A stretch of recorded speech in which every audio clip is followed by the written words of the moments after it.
Hi, everyone. Welcome back to In Her Wallet, a podcast helping women around the world take control of their finances for good and build better financial futures, one episode at a time. My name is Sophia. I'm your host, the founder of In Her Wallet, and also a licensed investment representative here in Canada. This week, we are talking about birth control. If you are a woman in your mid 20s, 30s, 40s, chances are at some point in your life you have tried different contraceptive solutions and know how painful this process of finding the right match for yourself can be. Breakouts, headaches, mood swings, these are just a few of the potential consequences of picking the wrong birth control or wrong contraceptive solution. But a classmate of mine from the Sauder School of Business at the University of British Columbia, the university I went to get my bachelor's degree, her name is Dallas Barnes. Dallas is actually building a digital platform called Reya Health that helps you find the right birth control option based on your individual metrics, and it's based on science-based approach. So, what we'll be discussing today with Dallas is how wrong birth control affects your health and also your finances. Obviously, here at In Her Wallet, we talk about all things money, and also how you can avoid all the pain associated with choosing the right birth control by using Rhea. Dallas, I'm so excited to have you on. Welcome to In Her Wallet. Thank you so much for having me. I'm also super excited to be here. Lovely. Thank you for being with us. Let's start with a little bit of an icebreaker. I believe you probably remember how those go from our Sauder School of Business days. Tell me, what's your go-to coffee order? So funny. I'm such a nerd. I love icebreakers. But my go-to coffee order is a cappuccino. And if I'm feeling, a little bit fancier, I definitely get an oat milk cappuccino. Ooh, I like that. I also like to break my coffee into, oat or regular based on my mood. Okay, next one. What's a movie you can rewatch again and again, or maybe your favorite movie? My probably favorite of all time is The Lion King. It's dorky as that is. But more recently, I've watched Peanut Butter Falcon like 3 times, and I just could continue to watch that movie. I think it's just lovely. Okay, I haven't heard of the second one, but Lion King, my parents actually used to hide the cassettes. Remember in the childhood we used to have cassettes? They would hide it from me because I'd be crying so much watching The Lion Oh my King. god! I know the scene with the dad. I still cry. I know, I know. Okay, and the last one, what's the country or city or I don't know, continent you would want to go to right now if you could and stay there for some time? Ooh, um, I'm really eyeing up Guatemala right now, and also Portugal. Those two are kind I of top like of my that. list, and fingers crossed on my travel goals list for this year. I actually, so I've done about 7 or 8 episode recordings for this season before ours, and no one has named those two Ah, destinations before. So it's very I love interesting. Yeah. that. Okay, Dallas, first off, obviously, it's a full on circle moment for you and me. How long has it been since we graduated? 3 or 4 years? Oh gosh. Well, I graduated in 2019. I think you maybe graduated. Same for me. Yeah, yeah. So yeah, I guess almost It'll be 4 years 4 years. this May. That's It's that's crazy. insane. But for those who don't know you, can you give us a quick intro as to who you are and what your career has been prior to building Rhea? Of course. So I'm Dallas. My pronouns are she and her, and I am the founder and CEO of femtech startup Reya Health. Rhea, in a nutshell, is we help folks with ovaries navigate the world of birth control. So everything from matching them to the right birth control option for them, helping them track and monitor any side effects or symptoms, and really enabling the individual with personalized tools, insights and support so that they can feel confident and comfortable on their reproductive health. Going backwards, it all, again, another full circle moment. I really did not anticipate having a health tech startup whatsoever. But I am a strong believer that everything does happen for a reason. So largely throughout university, even if we date it back to high school, I really struggled trying to find a birth control option that met my needs, met my lifestyle, and also was compatible with my body. I tried every method under the sun, you name it, I've probably tried it, and experienced a lot of hardships throughout that, not only due to different side effects, but also the emotional, financial pain as well. And one method in particular that I was using, my body just reacted so adversely that I was admitted to the hospital. And that was the last straw for me. I remember through that process just not getting the support that I was craving. And my answers were, or my questions, sorry, were going unanswered. And I often felt dismissed by healthcare providers. And throughout this whole process, it's very confusing. You know, you're 18, you're going to your family doctor who also sees your dad, and it's just awkward. It's uncomfortable. I didn't know that there are other options other than the pill and condoms. And so that's a whole conversation in itself. But my personal experience is what really drove me to trying to develop a solution. And quite honestly, it started very selfishly. I just wanted to figure out this, you know, this mess of the birth control world for myself. And then it started growing from there. So definitely a ripple effect or domino effect, however you want to call it. But I started sharing my experience with my friends and my family. And people were like, wow, I've never thought about that before, or I never thought to ask my doctor that. Um, and it started as that conversation and really that community piece. The reason for it is the personal pain point, as you mentioned, that you've experienced. um, let's chat about in more detail about the pain point that Reya solves. Do you have any industry-wide stats on the percentage of women perhaps who struggle with finding the right birth control solution? Oh, do I ever? um, I will start by saying women's health and um, you know, marginalized folks' health is an area that is extremely underfunded and under researched. And so a lot of the information that I'll share is actually from our own internal Reya Health studies. So we conducted a statistically significant study and focus group to really gather a lot of the information around the problem, because these things you can't really Google it. Like, it's birth control, if for more intensive purposes, it's like society deems it as good enough. We have enough options, it's fine, we can push through these side effects, like whatever, at least women can go to school and have their own job. It's good enough. And there's a whole other conversation about that we could have and have all day long. And so what we found was that 50% of people who use birth control reported side effects.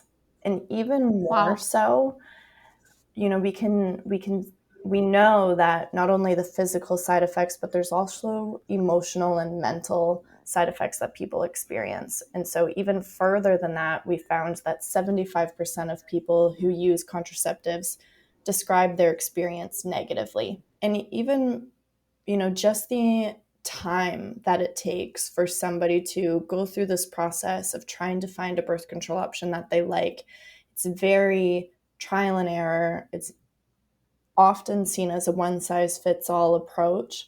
And so with that, people on average are spending 2 years to find an option that they like. That is way too long, in my opinion. We spend nearly $1,000 on options that do not work for us. I could go on and on and on about how the system really is not built for the people that it's intending to serve. It does not put people with ovaries at the forefront and allow their voices and their experiences to be heard. And ultimately, that is what Reya aims to do and the problems that Reya aims to address.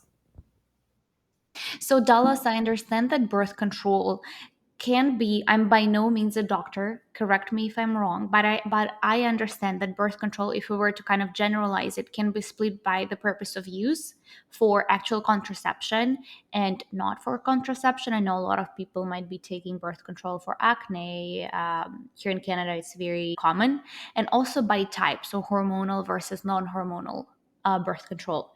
Where do the majority of people who face challenges selecting the right birth control fall into? Do you know?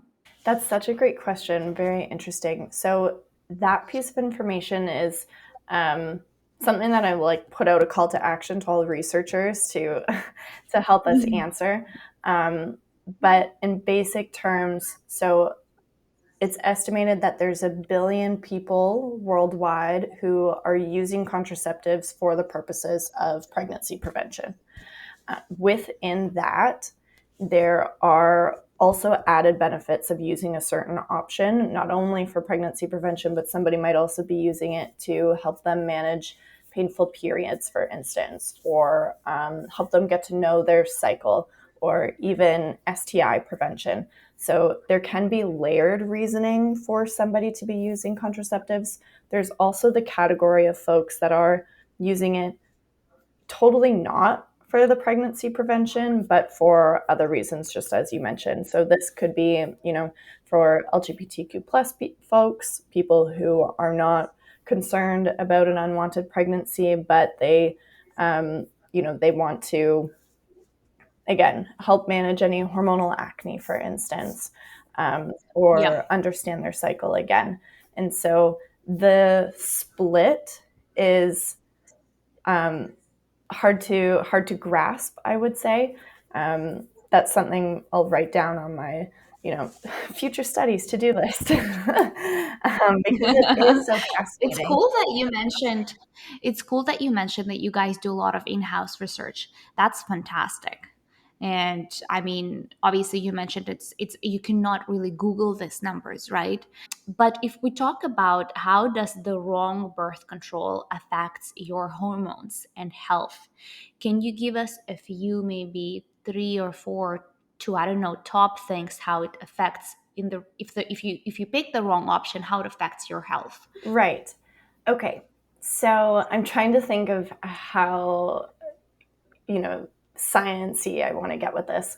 First and Yeah. foremost, I also am not a doctor, so I don't have any medical background. I'm definitely the business. So what I share is what I've learned from our medical professionals that are on the Reya Health team and from just being in this space now for a number of years. But really what's happening, so I want to pay attention to a little bit of the language that we're using. So often somebody would say, and I even am at fault to it at sometimes as well. It's easy to say, this birth control option didn't work for me. The purpose, fundamentally of birth control is that it is preventing pregnancy. And so if it's doing that, if it's doing that job, then ultimately it is working for you. And using a certain option, however, can have different effects on the endometrium, different effects on your lifestyle, etc. This can apply to hormonal birth control and non hormonal birth control. When we're using hormones to prevent pregnancy, that can happen in a number of different ways. It could either be a combination of estrogen or progestin, for instance, or just a progestin only method. We're typically doing this by suppressing ovulation or changing how the cervix functions, essentially. And so by Mm-hmm. doing that, sometimes people can experience hormonal symptoms from those hormones. Sometimes people experience them more than others. My experience is probably different than your experience. And that has a lot to do with our own biology, how our body metabolizes different hormones and different amounts of hormones. And again, everybody is different, and that's why Yeah. there's so much nuance to this conversation. Um, but you can, to get a little bit more specific, some of those symptoms are things like acne, for instance. It could be changes in your mood or changes in sexual activity. It could be, weight gain, changes in hair. So a lot of these things we could see without somebody using any birth control, and maybe they have a different hormonal imbalance or it's PMS. But it can be exacerbated, or you can experience different things when on hormonal birth control.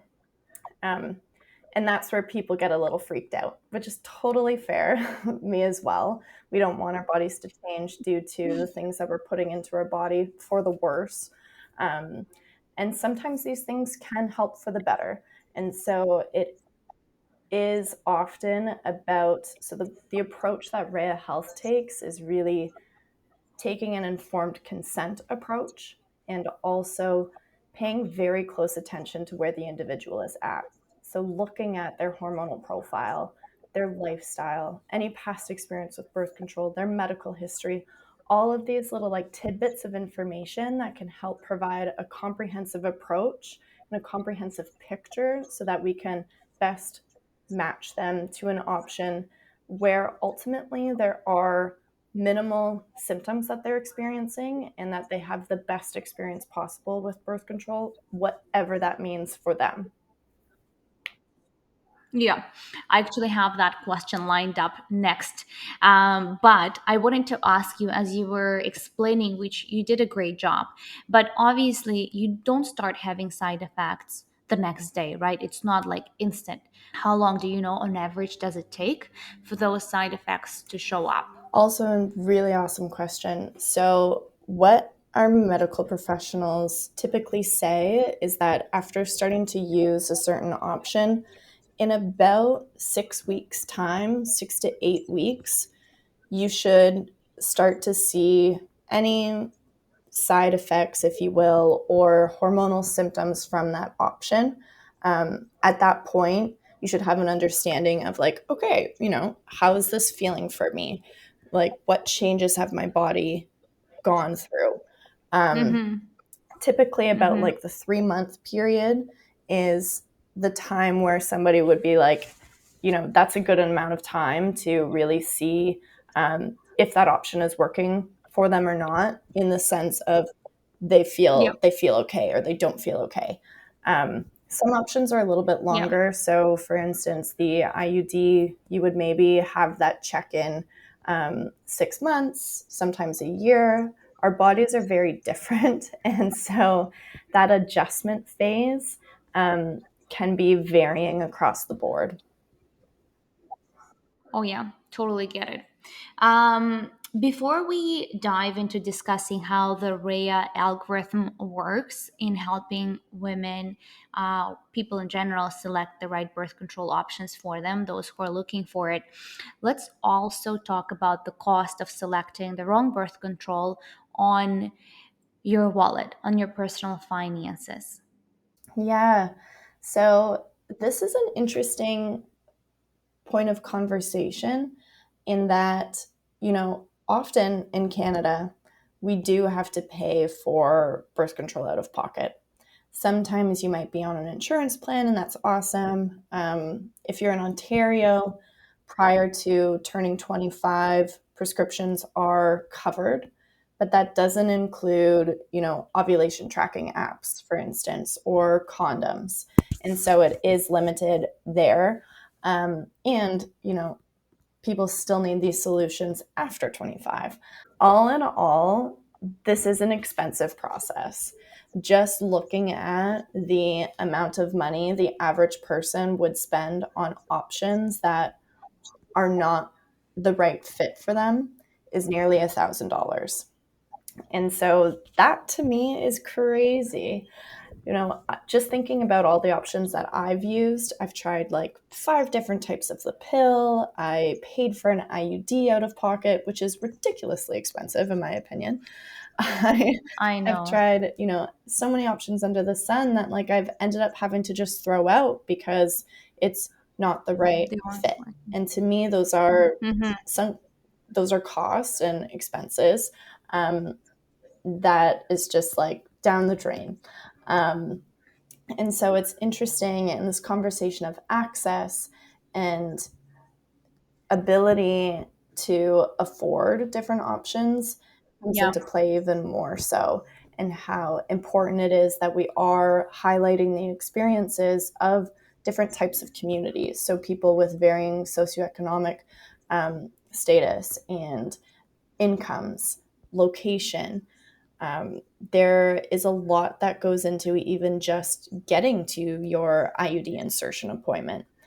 I'm lucky I live near a city center, so I can take transit or I could walk. But folks who live in remote communities, they either have to drive or they have to plan for that. If they have to take a ferry, for instance, these are all things that we have to pay for out of pocket just for the expense of birth control. And if you're not using the proper resources, who knows if that option is going to work. And so, Exactly. These can add up if you don't select the right option for you from the first time, right? It's interesting how you highlighted that there are add-on costs like transportation and so on, that, if you're doing the trial and error method of selecting one, they can add up.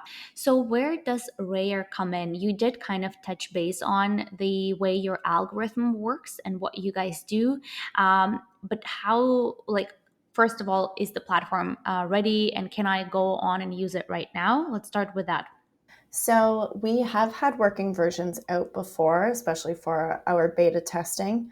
Right now, we are in the final stages of developing our mobile app. Exciting. Yeah, and so at the moment, no, we don't have any downloadable version for folks to use and to access, but stay tuned. We're super, super close on being able to get this to folks on their couch.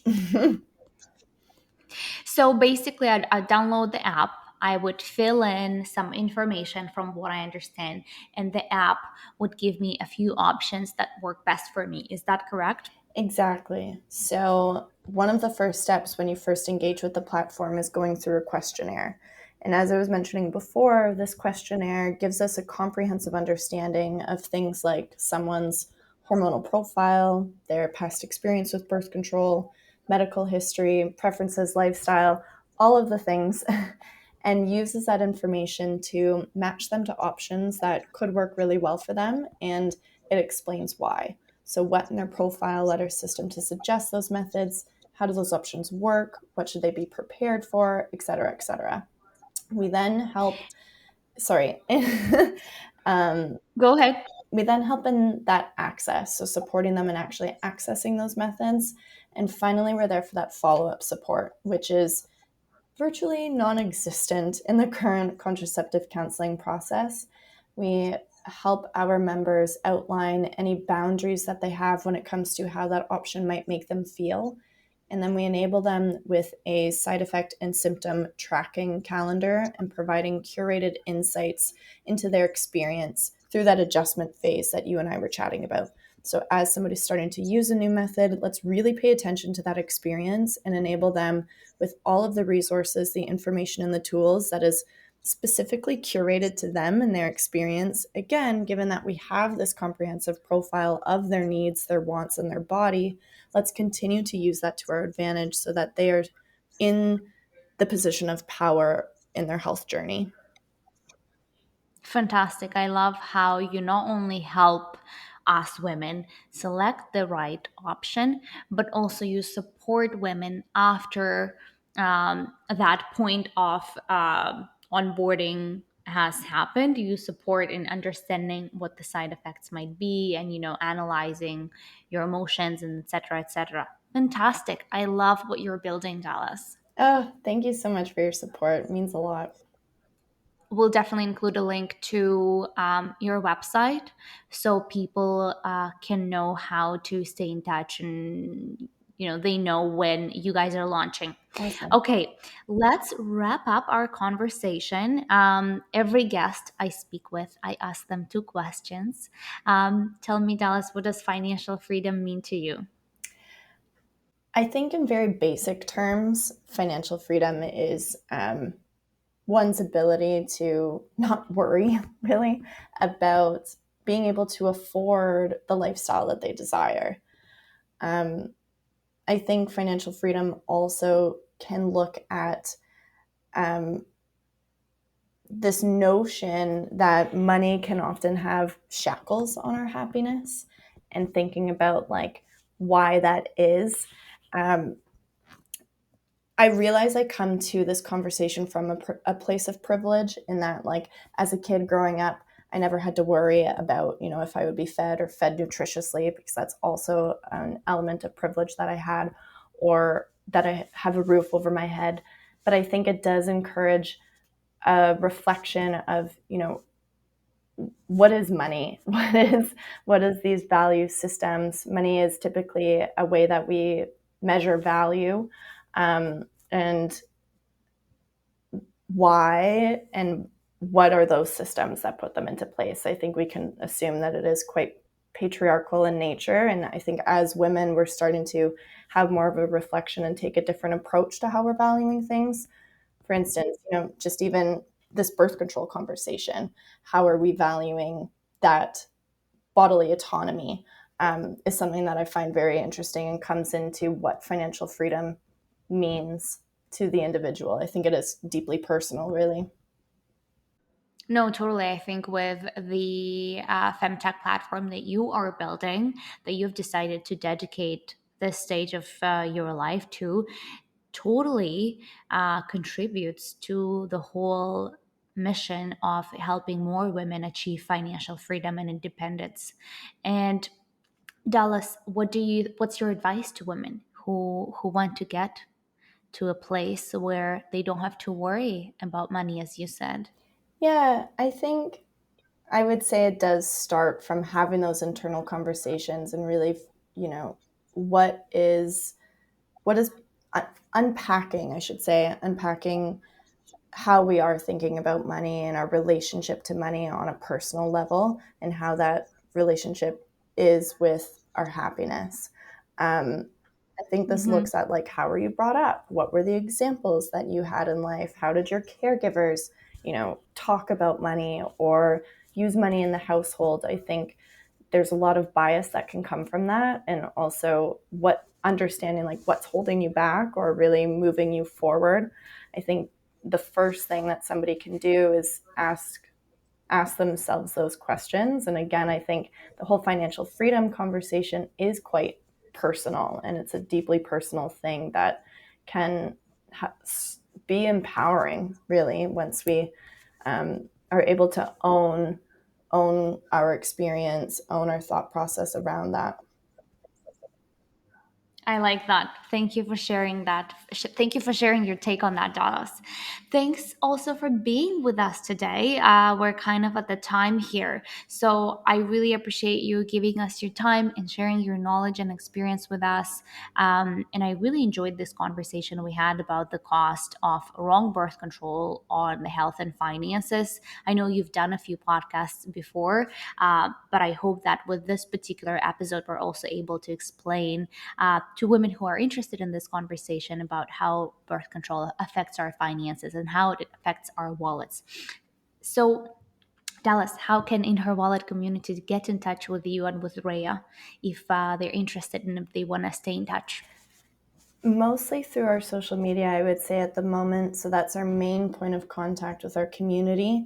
We're on Instagram, LinkedIn, TikTok. It's relatively simple, just at Reya Health. That's the best way to kind of keep in touch, ask any questions. Our DMs are always open, and feel free to reach out to me directly. I'm also on LinkedIn and happy to have any conversations or answer any other questions that folks might have.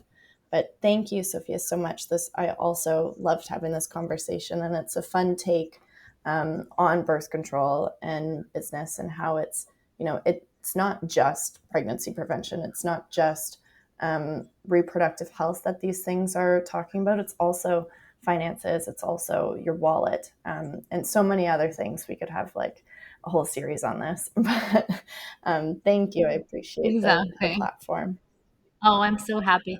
I'm so happy you were on, and I can't wait for Rhea to launch. Thank you all for being with us today. I hope you guys enjoyed this episode. As always, please share it with your family and friends and whoever you think might find this episode useful.